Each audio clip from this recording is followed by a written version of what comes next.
Hello viewers, இன்னைக்கு நம்ம பார்க்க போறது One Piece episode 1132 part 2.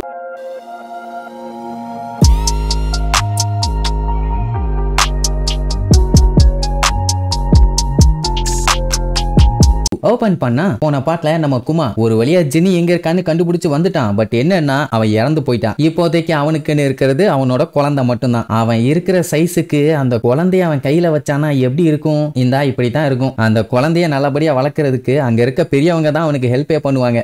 பெரிய சைஸ்ல இருந்த உடனே உன் சைஸுக்கு தமா கூண்டு குழந்தைய பார்த்து பக்குவமா ஹேண்டில் பண்ணுன்னு அந்த பெரியவங்க எல்லாம் அவனுக்கு அட்வைஸ் பண்ணி குழந்தைய நல்லபடியா பார்த்துக்க ஆரம்பிச்சிட்டான். ஒவ்வொரு நிமிஷமும் அவன் குழந்தைய கண்ணு அசராம பாத்துக்குவான். அப்படியே நாட்கள் போகுது. குட்டி குழந்தையும் கொஞ்சம் கொஞ்சமா வளர ஆரம்பிக்குது. அப்புறம் நடக்க ஆரம்பிக்குது. அதுக்கப்புறம் டேடின்னு சொல்லி அவன் பேரையும் சொல்ல ஆரம்பிச்சிட்டான். எப்படியே சூப்பரான மெமரிஸ் எல்லாம் அவன் குழந்தைக்கு நல்லபடியா கிரியேட் பண்ணுவான். எல்லாமே நல்லபடியா தான் போயிட்டு இருக்குது. எந்த ஒரு பஞ்சாயத்தும் இல்ல. இப்ப என்னன்னா குமா ரெவல்யூஷனரி ஆர்மில ஒரு மெயினான ஆளு, அதாவது ஒரு டீமோட லீடர் வேற. சோ அப்படி இருக்கும்போது அவனால இங்கேயே இருக்க முடியாது, மக்களையும் போய் காப்பாத்தணும்ல. சோ அந்த மாதிரி டைம்ல பானியை அங்க இருக்க பெரியவங்க கிட்ட விட்டுட்டு அவன் வேலைக்கு போயிடுவான். போயிட்டு சிறப்பான தரமான சம்பவங்கள்லாம் பண்ணிட்டு வருவான்னு வைங்க. அந்த டைம்ல தான் சாபாவும் பாத்தீங்கன்னா ரெவல்யூஷனரி ஆர்மில ஜாயின் பண்ணியிருப்பான். எப்படியா அவனோட லைஃபும் சரி வேலையும் சரி எல்லாமே ஸ்மூத்தா நல்லபடியா போகுதுன்னு வைங்க. ஒரு நாள் நைட்டு பானி பாத்தீங்கன்னா அப்படியே தூங்கி எந்திரிச்சிருப்பான். அவன் மூஞ்சில பாத்தீங்கன்னா அவங்க அம்மாக்கு எப்படி வந்துச்சோ அதே மாதிரி அந்த ப்ளூ கலர் ஸ்டோன் ஃபார்ம் ஆயிருக்கும். அந்த டைம் தான் பாத்தீங்கன்னா குமாவும் வேலையை முடிச்சுட்டு வீட்டுக்கு வந்திருப்பான். அவ்வளவு ஹாப்பி அவளை பார்த்தோன்னே. ஆனா அவன் மூஞ்சில அந்த ஸ்டோன் ஃபார்ம் ஆயிருக்கத பார்த்தோன்னே கொஞ்சம் கூட அந்த ஷாக்கை வெளியில காமிக்காம அடுத்த நாள் காலங்காத்தால சர்ச்சோட ஜன்னலை ஃபுல்லா அடைச்சிருவான். ஒரு சின்ன வெளிச்சம் கூட வராத அளவுக்கு. ஃப்ரெண்ட்ஸ் எல்லாம் பார்த்துட்டு என்னடா விண்டோ இல்லாம ஒரு சர்ச்சா, என்னடா நடக்குது இங்கன்னு கேட்பாங்க. குமா மூச்சு வாங்க வேலையை பார்த்திருப்பான் போல. கதவை மூடுங்கடா அப்படின்னு சொல்லிட்டு அதுக்கப்புறம் தான் அவளை கூப்பிட்டு வச்சு அவ மூஞ்சல ஃபார்ம் ஆயிருக்குல்ல அந்த ப்ளூ ஸ்டோன் அதை காட்டுவாங்களா. அதை பார்த்த உடனே பீதி ஆயிருவானுங்க. இதனால தானே ஜென்னியை செத்து போனா இவளுக்கும் வந்துருச்சான்னு கேட்டவன அப்படி சொல்லாதீங்கடாம்பா. அவனுங்க உடனே அடிச்சு புரண்டு போய் டாக்டர் கூட்டு வருவானுங்க. அவரு பார்த்துட்டு சூரிய வெளிச்சம் பட்டா மூஞ்சில ஸ்டோன் ஃபார்ம் ஆகுதா, ஆச்சரியமா இருக்குதே, வா வெளியில கூட்டு போய் செக் பண்ணுவான்பா. குமாக்கு கடுப்பாயி வெளியில போயா போலி டாக்டர் அப்படின்ட்டு விரட்டி விட்டுருவான். அடுத்த ஒரு டாக்டர் செக் பண்ணி பார்த்துட்டு புதுசா இருக்கேன்னு அவங்களுக்குமே ஆச்சரியம். அவங்க ஒயிட் பிளட் டிசீஸ் பார்த்திருக்காங்க. இப்படி ஒரு வினோதமான டிசீஸை இது வரைக்கும் பார்த்தது இல்ல. சோ இப்படி யாருக்குமே இந்த டிசீஸை பத்தி ஒழுங்கா தெரியல. ஆனா எப்படியாச்சும் பானியை காப்பாத்தணுங்கிறது மட்டும் தான் குமாவோட எண்ணம். அதனால என்ன பண்ணிட்டான், ரெவல்யூஷனரி ஆர்மில இருந்து குவிட் பண்ணிடலாம்னு முடிவு பண்ணி அவங்க கிட்ட மேட்டர் சொன்ன உடனே அவங்களுக்கு அதுக்கு மேல ஷாக்கு. ஒன்னு ஜென்னிக்கு வந்த டிசீஸ் இப்ப பானிக்கும் இருக்கிறது ஒண்ணு, இவன் வேற குவிட் பண்றானா. இப்போதைக்கு என்ன பண்றதுன்னு தெரியல. இந்த சிச்சுவேஷன்ல வேலைன்னு இவன் வெளியில போக முடியாதுல்ல, அவ கூட இருந்து பாத்துக்கணும்ல, அதுக்காக தான்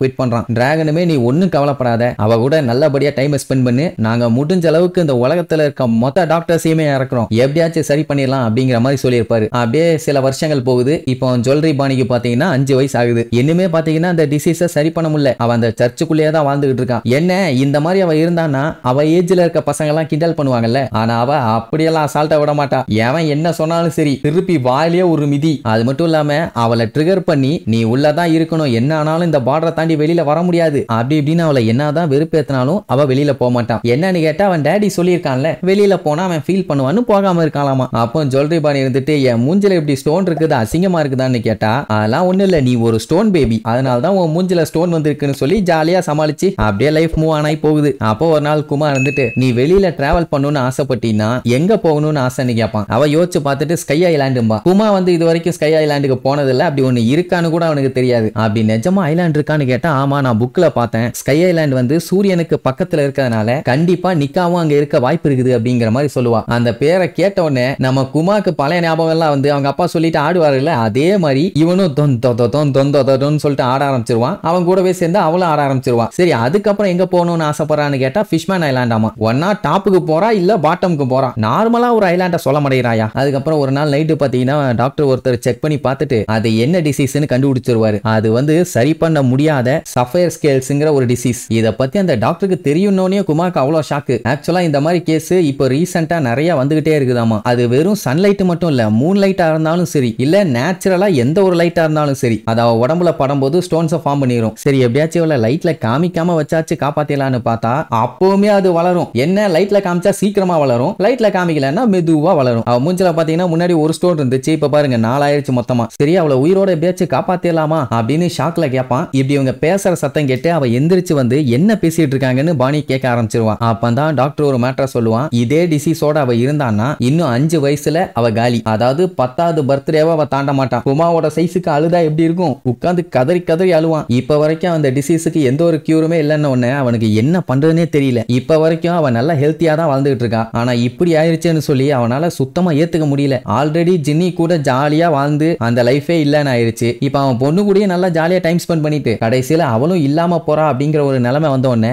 என்ன பண்றதுன்னு தெரியாம அப்படியே புலம்பிக்கிட்டே உள்ள வருவான். அப்ப ஜுவல்லரி பாணியை பார்த்த உடனே பொத்துன்னு கீழே விழுவான். ஏன்னா அவ தூங்கிட்டு இருக்கான்னு நினைச்சான். அவ நீங்க பேசினதை நான் எல்லாத்தையுமே கேட்டுட்டேன் அப்படின்னு உடனே குமாக்கு தூக்கி வாரி போடும். அப்புறம் தான் மேட்டர் தெரியுது, அவ எல்லாத்தையுமே முழுசா கேட்கல, விட்டு விட்டு கேட்டிருக்குது. இவளை பத்தி பேசினதை கேட்டிருக்கான். ஆனா 10 வருஷம் அப்படி இப்படின்னதெல்லாம் ஒழுங்கா புரியல. சின்ன பொண்ணு இல்ல, குமா உடனே சமாளிப்பான். உனக்கு வந்திருக்க டிசீஸ் 10 வயசுல தான் சரியாகுமாமா, அது வரைக்கும் இப்படித்தான் இருக்குமான்னு உடனே அப்போ 10 வயசுல நான் சரியாயிருவானு அவளுக்கு சந்தோஷம் தாங்க முடியல. ஏன்னா சரியாயிருச்சுன்னா இவ வெளியில சுத்துறதுக்கு போலாம்ல, வீட்டுக்குள்ளேயே அடைஞ்சு கிடக்குறா, ஐ மீன் சர்ச்சுக்குள்ளேயே. உடனே குமாவும் அழுதுகிட்டே, ஆமா நீ 10 வயசுல ஜாலியா வெளியில சுத்த போலாம் அப்படி இப்படின்னு சொல்லி அப்படியே உருட்டுவான். அப்படியே இன்னொரு வருஷம் போகுது. சோர்பத் கிங்டம்ல மறுபடியும் ஒரு பஞ்சாயத்து. ஒரு சில ஏரியாக்கெல்லாம் தீ பிடிச்சு கப கப கபன்னு எரியுது. அப்ப வயசானவங்க எல்லாம் அடிச்சு புடிச்சு வந்து குமா ஹெல்ப் மீன்னு கதறுவாங்க. ஏன் பாட்டி தாத்தாஸ் என்னாச்சு, எனி பஞ்சாயத்தான்னு கேட்டா அந்த கிங் பெக்கோரி இருக்கான்ல, அவன் 16 வருஷத்துக்கு முன்னாடி என்ன பஞ்சாயத்து பண்ணிட்டு இருந்தானோ அதே பஞ்சாயத்தை இப்ப மறுபடியும் ஆரம்பிச்சிட்டான். அதாவது இந்த கண்ட்ரில வயசானவங்க இருக்கிறதுனால அவங்களுக்கும் சேர்த்து டாக்ஸ் பே பண்ண வேண்டி இருக்குது. அவங்க வேலை பார்த்து காசை கொடுத்தா பரவாயில்ல, அவங்களால வேலை பார்க்க முடியாதுல்ல, அதனால